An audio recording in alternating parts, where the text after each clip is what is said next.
प्रभु यीशु मसीह के मधुर मीठे नाम में आप सबों को जय मसीह की। जय मसीह की।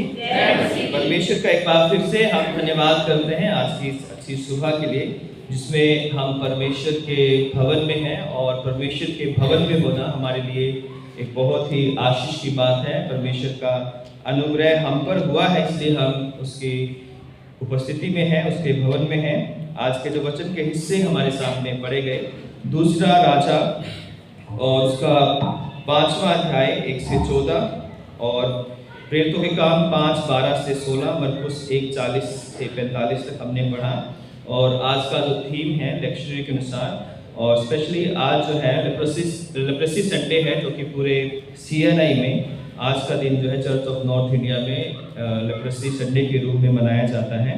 और अलग अलग जो लोग हैं जो है कई बार चर्चिस में आते हैं लेप्रेसी मिशन से और आकर शेयरिंग करते हैं। हमारे भी यहाँ आना था, लेकिन किसी कारणवश किसी इमरजेंसी के कारण वो नहीं आ सके हैं। तो आज का जो थीम है वो है God suffers in all those who suffers in this world. परमेश्वर स्वयं उन लोगों के साथ दुखित होते हैं जो लोग इस संसार में दुख उठा रहे हैं। God suffers in all those who suffer in this world.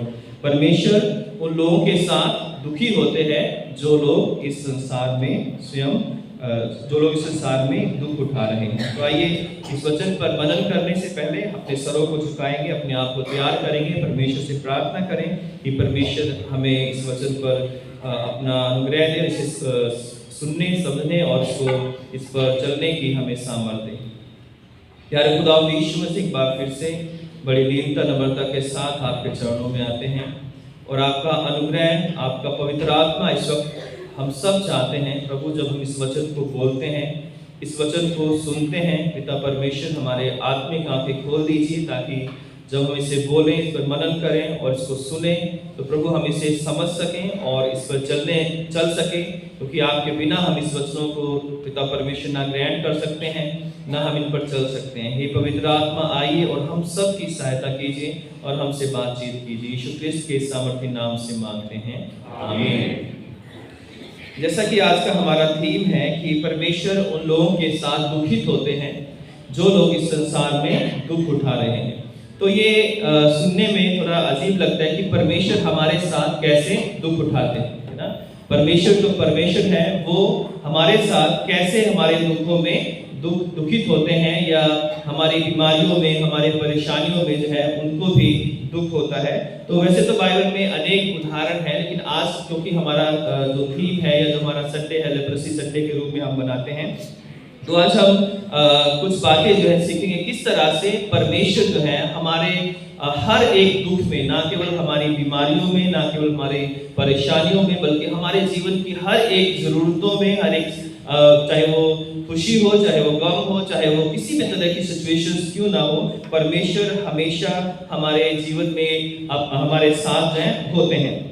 सुख और दुख जो है जीवन की सच्चाई है, और हमारे जीवन का जो एक जीवन के जो है अगर हम पूरी लाइफ देखें तो लगातार जो सुख और दुख हमारे जीवन में बना रहता है। जिस तरह से कल बहुत धूप थी, जो है 2 दिन से बड़ी अच्छी धूप थी, और मुझे उम्मीद थी कि आज का दिन भी बड़ा ब्राइट होगा, बहुत धूप निकलेगी जो है, लेकिन आज जब सुबह उठे तो पूरे बादल छाए हुए हैं, पूरी जो है वो जो ब्राइटनेस कल थी जो आज वो मौसम में, वेदर में नहीं है। तो उसी तरह और हो सकता है कल जो है ये सब बादल जो है छट जाएं और फिर से धूप निकले। अगर कल नहीं निकलेगी तो हो सकता है परसों निकले। अगर परसों नहीं निकलेगी तो क्या होगा, हो सकता है नेक्स्ट डे निकले, लेकिन सूर्य को कोई रोक नहीं सकता है ना। उसके आगे बादल कितने भी काले बादल क्यों ना आ जाएं, कितने उसे घेर क्यों ना लें, लेकिन सूर्य जो है वो कभी भी जो है किसी बादलों से ना आज तक रुका है और ना कभी उसे कोई बादल रोक सकते हैं। तो उसी तरह परमेश्वर की जब सेवा में या हम कामों में, अपने जीवन में जब हम आगे बढ़ते हैं, तो इसी तरह ना हम अपने पास सुख को पकड़ के रख सकते हैं और ना ही हम दुखों को पकड़ के रख सकते हैं। जैसे दुख भी आएंगे और चले जाएंगे, सुख भी आएंगे और सुख भी एक बार चले जाएंगे। इसलिए जो है जब हम सुखी हो तो हमें परमेश्वर का धन्यवाद करना चाहिए। अगर हम दुखी हों तो हमें परमेश्वर से प्रार्थना करनी चाहिए। इसलिए याकूब भी कहता कि यदि तुम में कोई रोगी हो तो वो प्रार्थना करे, और यदि कोई आनंदित है तो स्तुति के भजन गाए। हम खुश हो, परमेश्वर में खुश हो हैं। अगर हम दुखी हो तो हम परमेश्वर से प्रार्थना करें हैं। लेकिन कई बार क्या होता है कि जब हम जीवन में खुश होते हैं तो हम जरूरत से ज्यादा ही खुश हो जाते हैं ना। जरूरत से ज्यादा खुश होना बहुत अच्छी बात है, लेकिन जरूरत से ज्यादा खुश नहीं होना चाहिए, क्योंकि जरूरत से ज्यादा जब हम संसारिक चीजों में, या जब कोई दुनिया की चीज हमारे लिए अच्छी होती है, दुनिया की बातों में जब हम जरूरत से ज्यादा खुश हो जाते हैं, तो जब वो खुशी चली जाती है जरूरत से ज्यादा हम क्या हो जाते हैं, दुखी हो जाते हैं।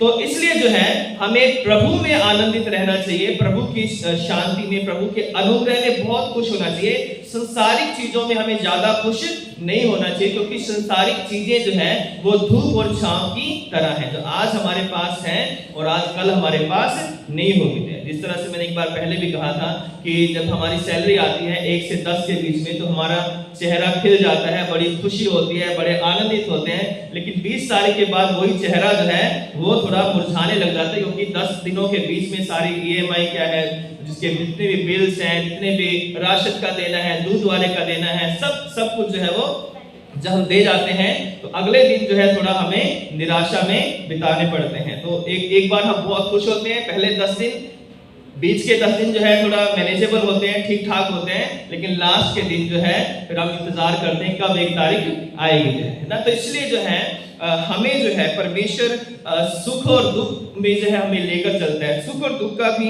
एक बहुत बड़ा एक कारण होता है। अगर सुख ना आए तो हम दुख के महत्व को ना समझे, अगर दुख ना आए तो हम सुख के महत्व को ना समझे। अगर हमारे पास सुख ही सुख हो तो कभी हम दूसरों के दुख दर्द को ना समझे। अगर हमारे पास दुख ही दुख हो तो कभी हम परमेश्वर की सृष्टि के आनंद को नहीं ले सकते हैं। तो हम देखते हैं कि कई विश्वासी जब दुख आता है तो वो निराशा में भी चले जाते हैं। जब वो दुख से गुजरते हैं, बीमारी से, परेशानी से, समस्याओं से गुजरते हैं, तो उनका पहला सवाल ये होता है कि परमेश्वर कहाँ है? क्या परमेश्वर मेरे साथ है? परमेश्वर ने मेरे साथ ऐसा क्यों किया? परमेश्वर ने मुझे छोड़ दिया है, परमेश्वर ने मुझे त्याग दिया है, कोई परमेश्वर नहीं है, परमेश्वर प्रार्थना को सुनने वाला नहीं है, और इसलिए मुझे परमेश्वर पर से भरोसा उठ रहा है, मेरा विश्वास कमजोर हो रहा है। और यही शैतान चाहता है कि जब हम दुख में आए तो सबसे पहला काम हम ये करें कि हम अपने परमेश्वर को छोड़ दें या उसका इनकार करना शुरू कर दें।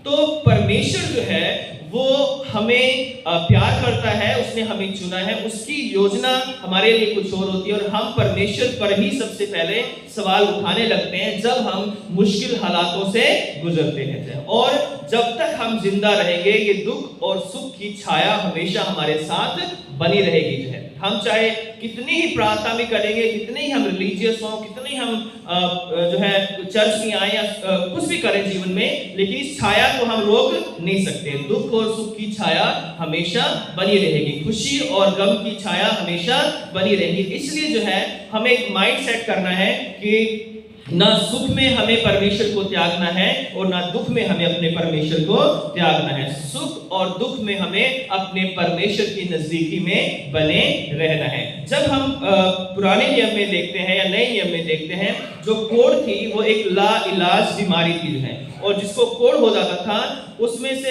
वो लोग जो है बहुत मुश्किल से जो है, कभी कभार कोई चंगा होता था पुराने नियम में, अन्यथा लोग जो है कोढ़ से एक बार ग्रसित हो गए तो उनका कोई इलाज नहीं होता था। फिर भी पुराने नियम में व्यवस्था में ऑप्शन दिया गया था कि अगर किसी का कोढ़ ठीक हो जाता है वो याजक को दिखाए, और याजक अगर ये कह देता है कि ये ठीक है तो वापस वो अपनी मंडली में, अपने घर में, अपने परिवार में वापस ज्वाइन कर सकता है, आ सकता है, अपने परिवार में संगति कर सकता है।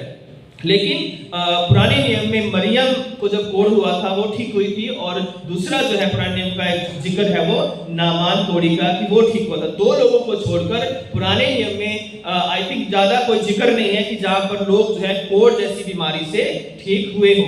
तो जो कोढ़ी हो गया, जो बीमार हो गया, तो उसका माइंडसेट ये था कि अब मैं इस बीमारी से कभी ठीक नहीं हो सकता है और मुझे कोई चंगा करने वाला नहीं है। तो वो अपने आप में पूरी तरह, अगर वो याजक उनको दोबारा कह दे कि आप ठीक नहीं हो, तो फिर उनको चंगाई देने वाला कोई भी नहीं था। इसलिए प्रभु यीशु मसीह के टाइम में भी जब कोढ़ी होते थे तो उनको नगर से, समाज से, घर से, परिवार से, बच्चों से, पत्नी से, पति से अलग करके जो रखा जाता था, ताकि इन्फेक्शन दूसरों को ना फैल जाए। और हम देखते हैं कि पुराने नियम में भी जब नामान कोढ़ी था तो इवन कि वो सेनापति था, उसके बावजूद भी उसको जो किसी भी हकीम या डॉक्टर से वो अपने इस कोढ़ का इलाज करवाने नहीं पाया था। और वो सेनापति होने के बाद भी वो कोढ़ी था जो है, और क्योंकि वो एक अन्य देश में था तो शायद वहां पर इस बीमारी को ज्यादा इतना बुरा नहीं माना जाता था कि वो, इसलिए वो सेनापति था, नहीं था उसको भी वहां से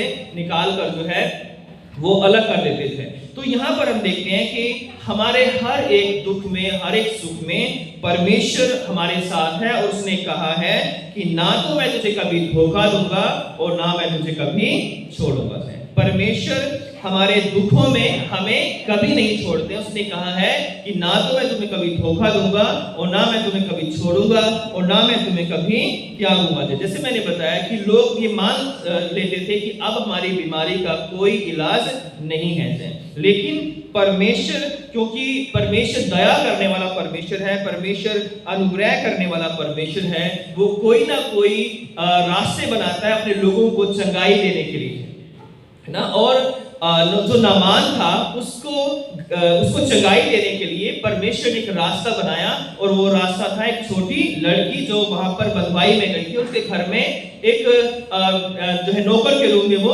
काम कर रही थी, जो उसकी पत्नी की सेवा के लिए, घर के जो भी काम होते होंगे उसके लिए जो है उसने उसे रखा था। उसने अपने मालकिन से कहा, उसने उस छोटी लड़की ने कहा कि अगर हम तीसरी आयत पढ़ें तो लिखा है कि ये क्या ही अच्छा होता, 30 शुरू से पढ़ता हूं मैं। उसने कहा कि उसने अपनी स्वामी से कहा कि जो मेरा स्वामी शोमरोन के विशुद्धता के पास होता तो क्या ही अच्छा होता, क्योंकि वह उसके कोढ़ से उसे चंगा कर देता था, है ना। अगर मेरा स्वामी शोमरोन के विशुद्धता के पास होता तो वह उसे कोढ़ से चंगा कर देता था। तो छोटी सी लड़की ने गवाही दी, और उस गवाही का ये असर हुआ कि उसकी स्वामिनी जो थी उसने उसके अपने पति को बताया, नामान को बताया, नामान ने जाकर राजा को बताया, और राजा ने जो है चिट्ठी लिखी, और चिट्ठी लिखकर जो है इस्राएल के राजा यहोराम को जो है लिखा कि मैं इस तरह से अपने सेवक को भेज रहा हूँ और तू उसके कोढ़ को चंगा कर देना है। तो यहाँ पर हम देखते हैं कि इस छोटी सी लड़की की गवाही ने जो है वो एक रास्ता बनाया, या एक उम्मीद की किरण जगाई कि जो सेनापति अपने जीवन भर अपने पैसे से, अपने डॉक्टरी इलाज से जो है वो ठीक नहीं हो पाया, वो उसके लिए एक रास्ते, एक उम्मीद की किरण जगी कि छोटी सी लड़की की गवाही पर उसने विश्वास किया, और विश्वास करके उसने कहा कि क्या पता ये लड़की क्या है, सही कह रही हो, और उसने ये पूर्ण विश्वास कर लिया कि मैं इस्राएल में जाऊंगा। तो गवाही जो है हमारे लिए नहीं बल्कि परमेश्वर की महिमा के लिए होती है, परमेश्वर के कामों की महिमा के लिए होती है। और जो गवाही होती है, आप जब गवाही देते हैं, हम गवाही देते हैं, तो हमें नहीं पता वो किस व्यक्ति के लिए एक उम्मीद की किरण बन रही है।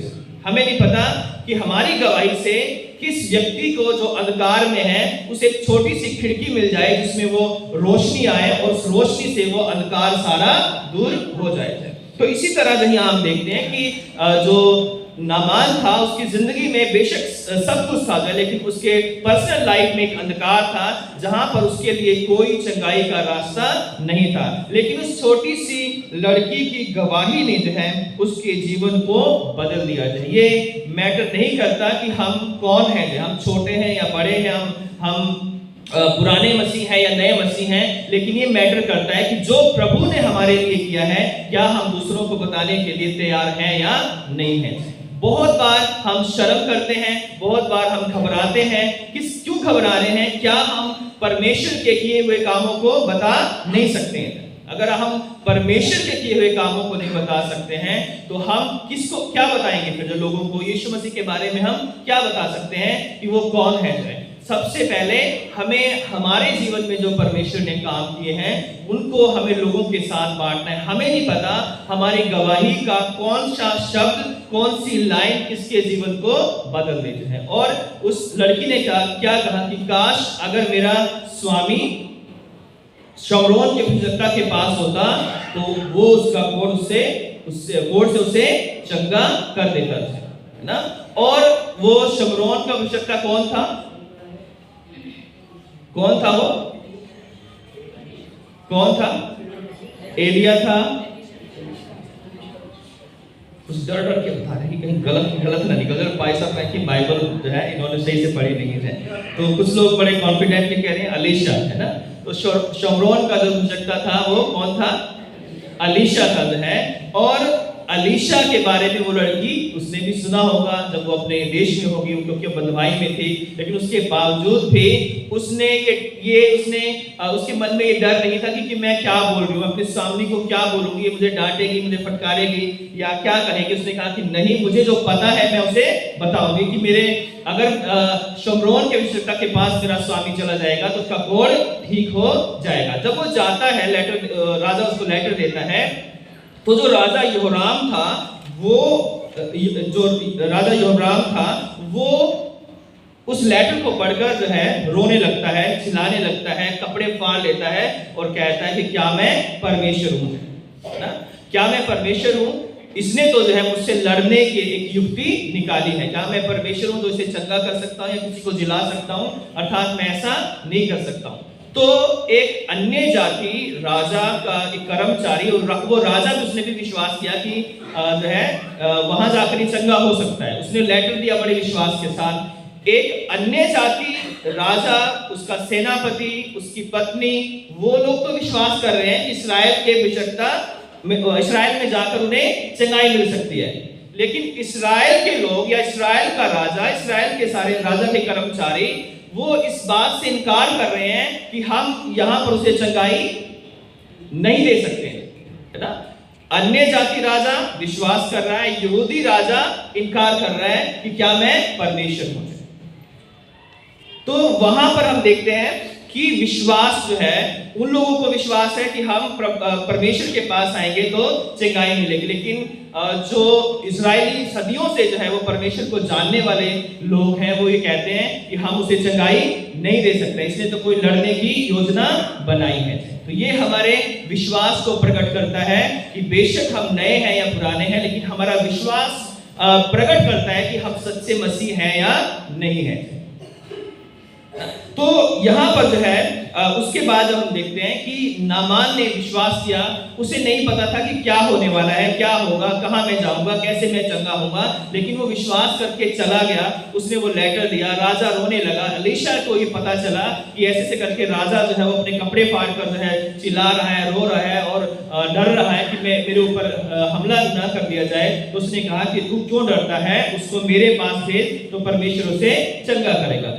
तो वो नामान जो था वो अलीशा के पास चला गया और अलीशा के दरवाजे पर जाकर खड़ा हो गया। तो दूसरी बात हम देखते हैं कि परमेश्वर ने नामान को चंगाई देने के लिए इस्राएल में बुलाया, परंतु उसका क्रोध, घमंड और अनाज्ञाकारिता उसकी चंगाई के बीच में रुकावट बन गई ना। पहली बात मैंने बताया कि परमेश्वर हमारे दुखों में हमारे साथ रहते हैं। दूसरी बात कि वो आया तो सही, लेकिन उसका क्रोध, उसका घमंड और उसकी अनाज्ञाकारिता अभी भी उसकी चंगाई के लिए रुकावट बनी हुई है। अलीशा ने कहा कि जाकर यरदन नदी में 7 बार डुबकी लगा ले, है ना। तो उसको बड़ा क्रोध आया कि इससे अच्छा तो इजराइल के अंदर जो है बड़ी दमिश्क के अंदर बड़ी अच्छी नदियां हैं, उसमें जाकर मैं डुबकी लगा लेता तो मैं क्या वहां नहीं चंगा हो सकता था। ये क्या बात ही कह रहा है। तो वो क्या सोच के आया था, उसने सोचा था कि 8वीं आयत में अगर हम पढ़ते हैं तो लिखा हुआ है कि यह सुनकर कि इस्राएल के राजा ने अपने वस्त्र फाड़े हैं। परमेश्वर के भक्त एलीशा ने राजा के पास कहला भेजा कि तूने क्यों अपने वस्त्र फाड़े? वह मेरे पास आए तब जान लेगा कि इस्राएल में भुजकता तो है। तब नामान घोड़ों रथों समेत एलीशा के द्वार पर आकर खड़ा हुआ। तब एलीशा ने उससे कहा कि जाकर यरदन में 7 बार डुबकी लगा ले, तब तेरा शरीर ज्यों का त्यों हो जाएगा। पर नामान क्रोधित होकर यह कहता हुआ चला गया कि मैंने तो सोचा था कि अवश्य वह मेरे पास बाहर आएगा और खड़ा होकर अपने परमेश्वर यहोवा से प्रार्थना करके कोढ़ के स्थान पर अपना हाथ फेर कर कोढ़ को दूर करेगा। तो जो नामान था वो पहले ही सोच कर आया था कि मेरी चंगाई कैसी होने वाली है, कि मैं जाऊंगा और वो मेरे सिर पर रखकर हाथ रखकर प्रार्थना करेगा, वो मेरे कोढ़ पर हाथ रखेगा और जैसे वो हाथ रखेगा और मैं चंगा हो जाऊंगा। तो वो जो सोच कर आया था वैसा कुछ भी नहीं हुआ ना। और जब वैसा कुछ नहीं हुआ जो वो सोच कर आया था, तब उसे बड़ा गुस्सा आ गया। तो लिखा है कि वो बहुत क्रोधित हुआ और इस बात को लेकर कि एलीशा ने ये क्यों कहा है कि जाकर यरदन नदी में 7 बार डुबकी लगा लेते हैं। और ये कहता हुआ वो वापस जाने लगा और उसने कहा कि क्या दमिश्क के अंदर अबाना और परपर जो नदियां हैं वो इन सब जलाशयों से उत्तम नहीं है? क्या मैं उनमें स्नान करके शुद्ध नहीं हो सकता हूं? तो ये उसका घमंड बोल रहा था कि मेरे देश की या दमिश्क की जो नदियां हैं वो यहाँ की नदियों से क्या है, बेहतर है। और मैं इतना बड़ा सेनापति हूँ, आकर एलीशा ने मेरे से बात भी नहीं की। इतना बड़ा मैं सेनापति हूँ, वो मेरे पास भी नहीं आया है। तो वो अपने क्रोध, अपने घमंड और अपनी अनाज्ञाकारिता के कारण अपनी चंगाई लिए बगैर जो है वो वापस जा रहा था। तो कई बार हम जब परमेश्वर के पास आते हैं, परमेश्वर की से चंगाई की प्रार्थना या अन्य चीजों के लिए हम परमेश्वर से प्रार्थना करते हैं, पर हम अपने घमंड को, अपने अनाज्ञाकारिता को और अपने क्रोध को अपने से अलग नहीं करते हैं। और हम सोचते हैं कि जैसा हम सोच रहे हैं उसी तरह परमेश्वर हमारे लिए काम करेगा। जैसा हम मन में सोच के आए हैं वैसा ही सब कुछ होता रहे तो बहुत अच्छा है। जैसा हमारी सोच के अनुसार काम ना हो या सोच के अनुरुद्ध कोई काम, विरुद्ध कोई काम हो जाए तो हम सोचते हैं कि ये जो है ये कैसी बात है। जो हम बड़बड़ाने लगते हैं, कुड़कुड़ाने लगते हैं, हम दोष लगाने लगते हैं, हम दूसरों की कमियां निकालने लगते हैं और इस तरह से जो हमें मिलना होता है वो हमें मिल नहीं पाता है। जो आशीषें हमें मिलनी चाहिए वो आशीषें लिए बगैर हम परमेश्वर के पास से वापस चले जाते हैं। परमेश्वर ने नामान को चंगाई देने के लिए बुलाया इस्राएल के अंदर। अब जो नामान है पहले विश्वास किया, लेकिन अब जो है उसका घमंड, उसका क्रोध, उसकी अनाज्ञाकारिता इस बात के लिए रुकावट है कि वो चंगाई पाए और वो नम्र होने के लिए तैयार नहीं है। इस कारण जो है वो बिना ठीक हुए वापस जाने के लिए तैयार है और वो वापस मुड़कर चलने लगा।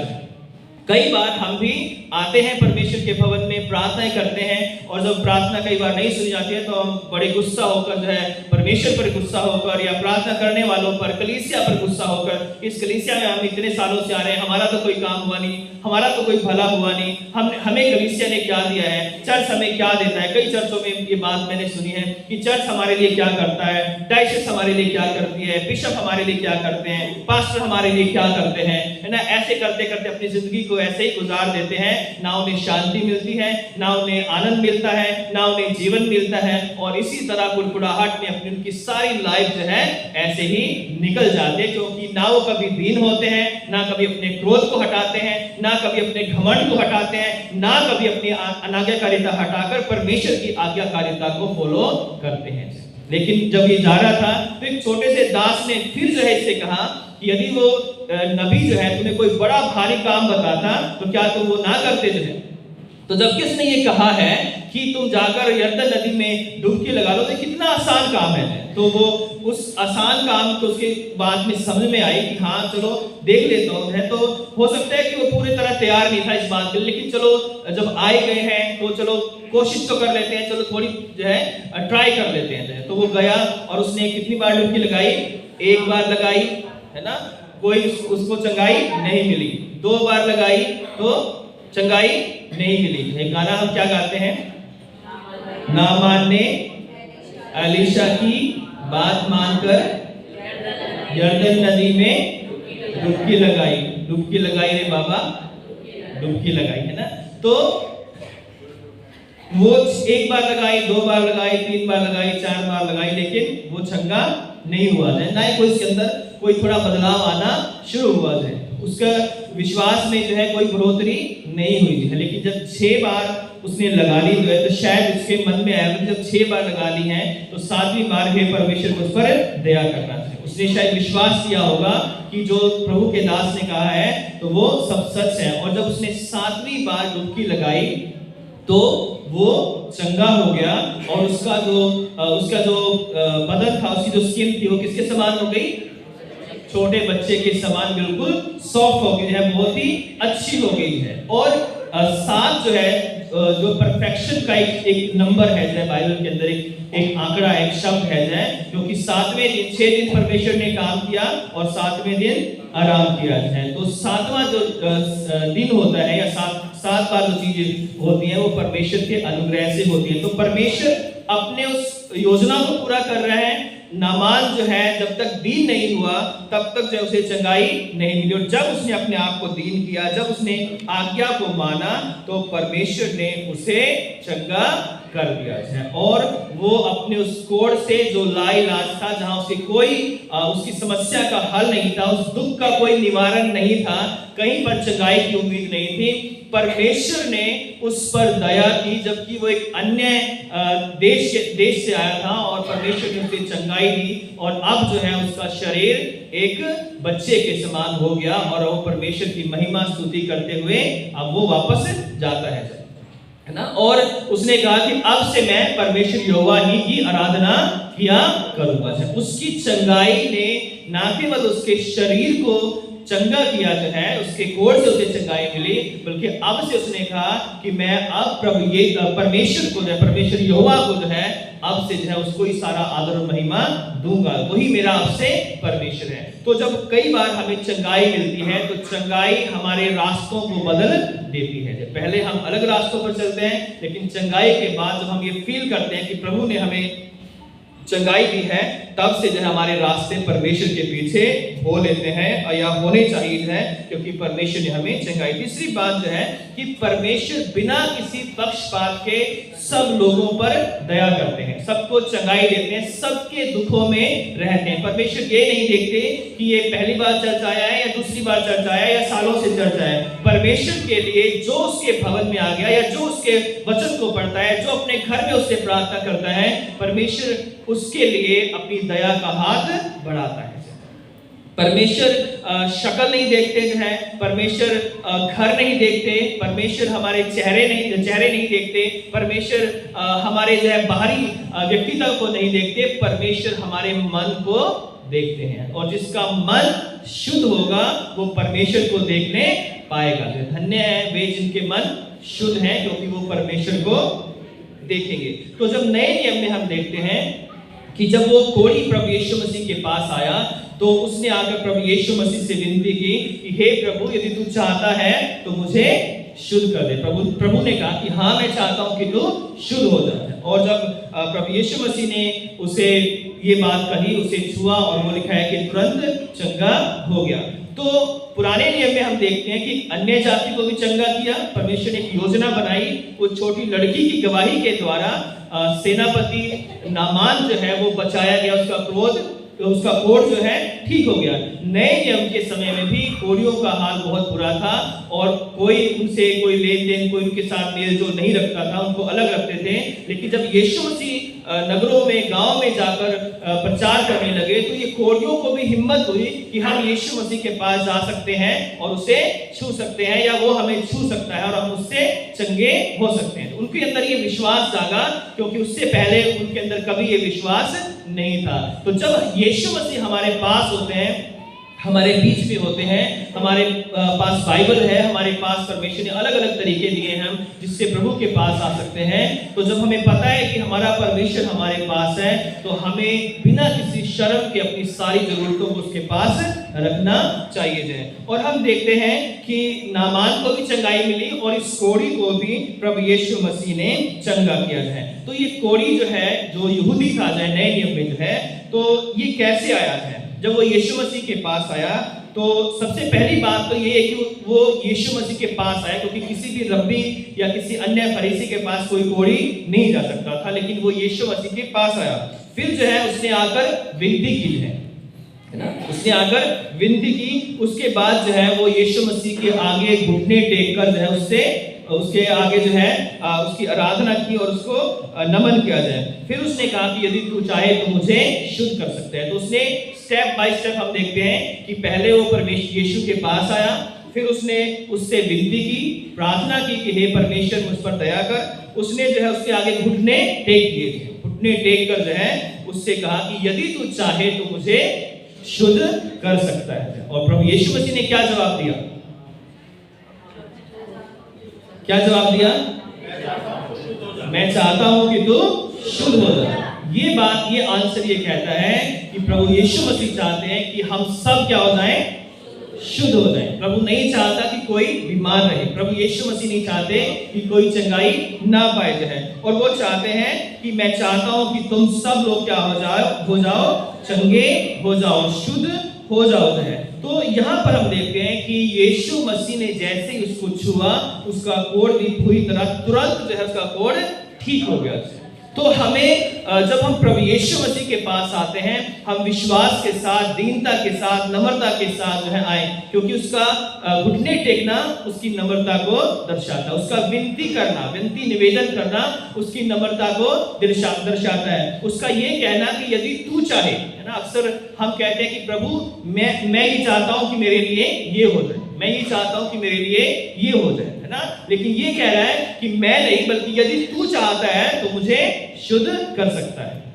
तो उसने जो है अपनी चंगाई को जो है एक अपना अधिकार नहीं बनाया, बल्कि उसने उस चंगाई के लिए परमेश्वर को आदर दिया कि यदि आप चाहें तो मुझे शुद्ध कर सकते हैं, और अगर ना भी चाहें तो कोई बात नहीं है ना। और इसलिए यीशु मसीह ने कहा कि मैं चाहता हूं कि तू शुद्ध हो जा। आज प्रभु यीशु मसीह मुझसे और आपसे कहते हैं कि मैं चाहता हूं कि तुम शुद्ध हो जाओ, तुम चंगे हो जाओ। क्यों तुम बीमारियों में पड़े रहो? क्यों तुम निराशाओं में, दुखों में और तरह तरह की समस्याओं में पड़े रहो? मेरे पास आओ, मैं चाहता हूं कि तुम शुद्ध हो जाओ, मैं चाहता हूं कि तुम चंगे हो जाओगे। तो आज हम बहुत बार अपनी बीमारियों को, अपने बोझ को, अपनी समस्याओं को लेकर खुद संघर्ष करते रहते हैं, हम खुद चलते रहते हैं और प्रभु के आगे दीन और नम्र नहीं होते हैं, प्रभु के आगे घुटने नहीं टेकते हैं, प्रभु से विनती नहीं करते हैं, प्रभु की इच्छा के ऊपर अपने आप को नहीं छोड़ते हैं। और इसी कारण कई बार हम चंगे नहीं हो पाते, क्योंकि हम पूरी रीति से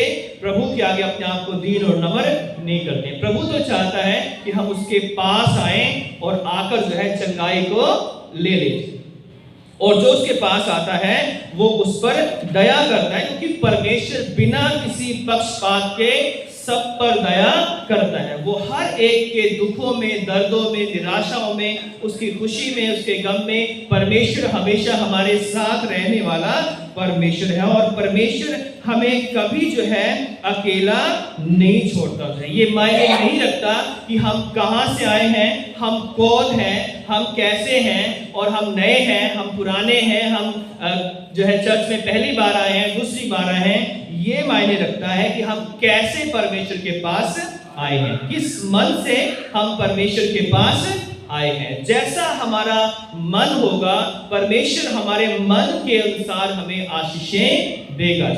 अगर हमारा मन सही होगा, यहाँ पे एकदम से शुद्धता की बात नहीं है कि हर व्यक्ति शुद्ध होकर परमेश्वर के भवन में आए, क्योंकि चर्च जो है वो पवित्र लोगों की संगति है, लेकिन चर्च जो है हमेशा पापियों के लिए एक खुला द्वार है। इसमें ये नहीं कि सिर्फ धर्मी आ सकते हैं, चर्च या कलीसिया जो है वो पापियों का स्वागत करने की जगह है, वो पापियों को विश्राम पाने की जगह है, पापियों को शांति पाने की जगह है, पापियों को पाप से छुटकारा पाने की जगह है। अगर कोई भी पापी चर्च में ना आए तो क्या कोई पापी उद्धार पा सकता है? कोई भी पापी बाइबल ना पढ़े, आराधना ना करे और कहे कि मैं तो पापी हूँ। कई लोग, ईसाई लोग कहते हैं अरे मैं तो पापी हूँ इसलिए मैं बाइबल नहीं पढ़ता, अरे मैं तो पापी हूँ इसलिए मैं चर्च नहीं आता, अरे मैं तो पापी हूँ इसलिए मैं प्रभु भोज नहीं लेता, अरे मैं तो पापी हूँ इसलिए मैं ये नहीं करता। खुद अंगीकार करते हैं और शैतान को कहते हैं कि मैं पापी हूँ, है ना। और यीशु मसीह कहते हैं कि मैंने तो तेरे लिए अपना लहू बहाया, मैंने तो तेरे लिए कोड़े खाए, मैंने तो तेरे लिए अपमान सहा, और अभी भी तू कह रहा है कि मैं पापी हूं है। तो अगर पापी है तो पश्चाताप कर और मेरे राज्य में दाखिल हो जा। लेकिन हम ये तो कहते हैं कि हम पापी हैं, लेकिन पश्चाताप करने के लिए तैयार नहीं है, प्रभु के चरणों में आने के लिए तैयार नहीं है। इसलिए जो ये मायने नहीं रखता कि हम कौन हैं, कहां से आए हैं, कैसे हैं, लेकिन ये मायने रखता है कि हम किस हृदय के साथ, किस मन के साथ परमेश्वर के घर में, परमेश्वर के चरणों में, परमेश्वर के हजूरी में जब हम आते हैं तो हम किस भाव के साथ आते हैं। परमेश्वर मन को जांचने वाला परमेश्वर और सब पर दया करने वाला परमेश्वर है ना। परमेश्वर केवल ईसाइयों का परमेश्वर नहीं है, परमेश्वर केवल यहूदियों का परमेश्वर नहीं है, परमेश्वर सारी सृष्टि का परमेश्वर है। परमेश्वर हर जाति धर्म का परमेश्वर है। परमेश्वर बच्चों का भी है, परमेश्वर बूढ़ों का भी है, परमेश्वर जवानों का भी है, परमेश्वर बहनों का भी है, परमेश्वर भाइयों का भी है। परमेश्वर सबका परमेश्वर है।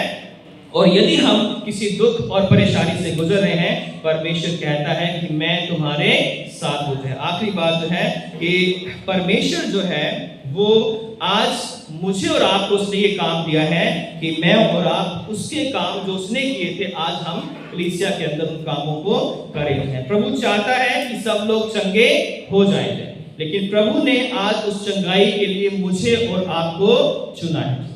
परमेश्वर ने जब प्रभु यीशु मसीह स्वर्ग में उठा लिए गए, प्रेरितों के काम 5वें अध्याय में हम देखते हैं कि जो चेले थे वो परमेश्वर की सामर्थ से भरकर बहुत बड़े बड़े काम कर रहे थे और लोग उनके पास आते थे और चेलों के हाथों से बड़े अद्भुत काम होते थे और वो लोग जो है सुलेमान के ओसारे में इकट्ठे होते थे और इकट्ठे होकर परमेश्वर से प्रार्थना करते थे, वचन प्रचार करते थे, गीत गाते थे और बीमारों के लिए प्रार्थना करते थे। और लोग यहाँ तक बीमारों को लाते थे और उनको ये उम्मीद थी कि जब पतरस जाए तो उसकी छाया भी अगर उनके पतरस की छाया भी अगर बीमारों के ऊपर पड़ जाए तो उनको ये विश्वास था कि बीमार पतरस की छाया से क्या हो जाएंगे, चंगे हो जाएंगे। और लिखा हुआ है कि यरूशलेम के आसपास के नगरों से बहुत सारे लोग बीमारों, अशुद्ध आत्माओं के सताए हुओं को लाकर इकट्ठा होते थे और सब अच्छे कर दिए जाते थे। तो यहाँ पर यीशु मसीह स्वर्ग में चले गए हैं। उस समय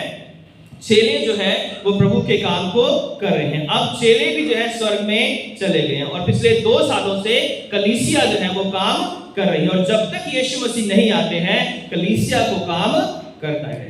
और वो कलीसिया कौन है? मैं कलीसिया हूँ, आप कलीसिया हो। हर एक व्यक्ति जो प्रभु की आराधना के लिए एक जगह इकट्ठा होता है वो कलीसिया है। चाहे आप घर में इकट्ठा हो रहे हो, चाहे आप चर्च में आ रहे हो, हम सब क्या है? परमेश्वर की चुनी हुई कलीसिया है। तो जो काम प्रभु कर रहे थे अब वो काम मुझे और आपको करना है। मुझे और आपको लोगों को गवाही देनी है, मुझे और आपको लोगों के लिए प्रार्थना करनी है, मुझे और आपको जो है उस सुसमाचार को बताना है, मुझे और आपको जो है अब यीशु मसीह की सच्चाई को लोगों को बताना है। जिस तरह छोटी लड़की ने गवाही दी और नामान का कोड चला गया, आपकी गवाही से जो है, आपकी छोटी सी शेयरिंग से जो है किसी की लाइफ बदल सकती है, किसी का जीवन बच सकता है। आप अगर मुंह नहीं खोलोगे तो परमेश्वर इसका हिसाब लेगा कि तुम्हें मौका मिला था अपनी मेरी गवाही देने का कि यीशु मसीह परमेश्वर है, वो उद्धार करता है, वो चंगा करने वाला है, वो जीवन देने वाला परमेश्वर है। अगर मैं और आप मुंह बंद रखेंगे तो प्रभु ने कहा कि अगर तुम नहीं बोलोगे तो कौन बोलेगा? अगर हम मसीह लोग इतनी सारी आशय लेकर लोगों को नहीं बताएंगे तो परमेश्वर अन्य जातियों को खड़ा करेगा और उनके द्वारा जो है बहुत सारे लोग चंगाई पाएंगे, बहुत सारे लोग उनकी गवाही सुनकर जीवन पाएंगे, बहुत सारे लोग प्रभु यीशु मसीह पर विश्वास करेंगे और एक आत्मा जो उनके द्वारा बचाई जाएगी तो स्वर्ग में किसका नाम लिखा जाएगा? अगर किसी की गवाही के द्वारा या किसी की शेयरिंग के द्वारा अगर एक लाइफ बचती है तो स्वर्ग में उसके लिए खुशियां मनाई जाती हैं और उसका नाम जीवन की पुस्तक में लिखा जाता है। तो यदि हम मसीह लोग चुप रहेंगे तो क्या हमारा नाम गवाही के लिए जीवन की पुस्तक में लिखा जाएगा? नहीं लिखा जाएगा। किसका लिखा जाएगा?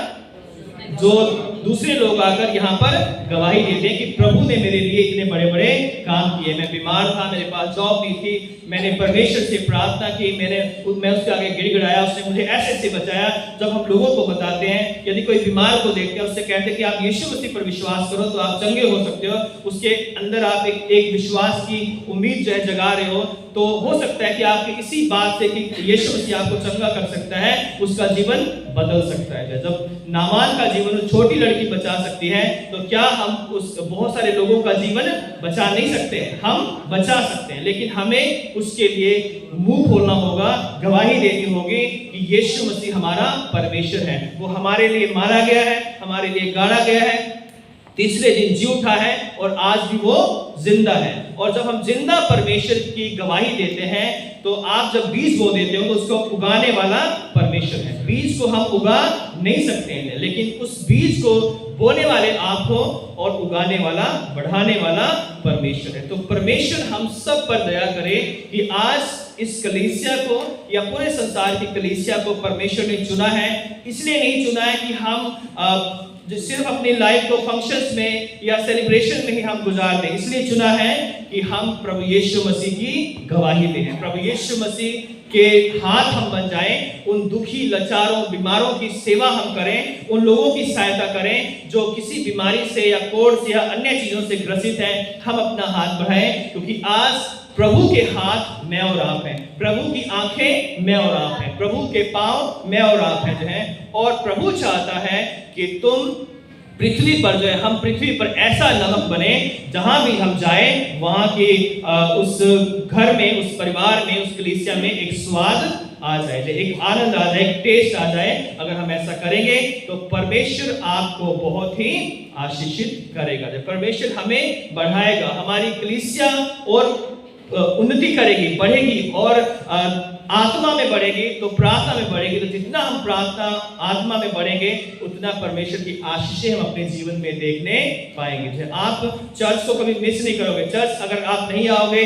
तो आप कहोगे कि अरे हमने बहुत कुछ मिस कर दिया था। हम परमेश्वर के आज की जो रोटी है या आज की जो फेलोशिप है, आज की जो गवाही हम सुन नहीं पाए। और एक लालसा हमारे अंदर उत्पन्न होगी, एक खालीपन हमें लगेगा यदि हम परमेश्वर से प्रेम करेंगे, उससे हम जुड़ जाएंगे। तो प्रभु आप सबकी सहायता करें, परमेश्वर आप पर दया करें कि हम सब लोग जो हैं, हम भी आज बीमारों के लिए जो है, कोड़ियों के लिए, अन्य जरूरतमंदों के लिए वो हाथ बन सकें, जो हाथ प्रभु यीशु मसीह के हाथ थे, जो लोगों को छूते थे और उन्हें चंगाई देते थे। याद रखें, परमेश्वर हमेशा आपके साथ है। आइए प्रार्थना करें। सर्वशक्तिमान पिता परमेश्वर, सारा आदर, सारी महिमा, सारा जलाल हम आपको देते हैं। धन्यवाद करते हैं कि आप जीवित परमेश्वर हैं और हमारे साथ रहते हैं, और आपने ना हमें कभी छोड़ा है और ना आपने हमें कभी त्यागा है। हम आपका धन्यवाद करते हैं पिता परमेश्वर। हमारी सहायता कर कि हम भी दूसरों के लिए एक आशीष का जरिया बन सके। हमारी गवाही, हमारी बातें, हमारा चाल चलन दूसरों के लिए आशीष का कारण बने, और लोग हमारे जीवन के द्वारा आपके सत्य को जान सकें, आपकी महिमा कर सकें। सारा आदर महिमा आपको देते हैं पिता। जो वचन बोए गए हैं वो आपके नाम में, आपके अनुग्रह में 100 गुना फल लेकर आए। यीशु क्रिस्त के सामर्थी नाम से मांगते हैं, आमीन। आप सबों को जय मसीह की।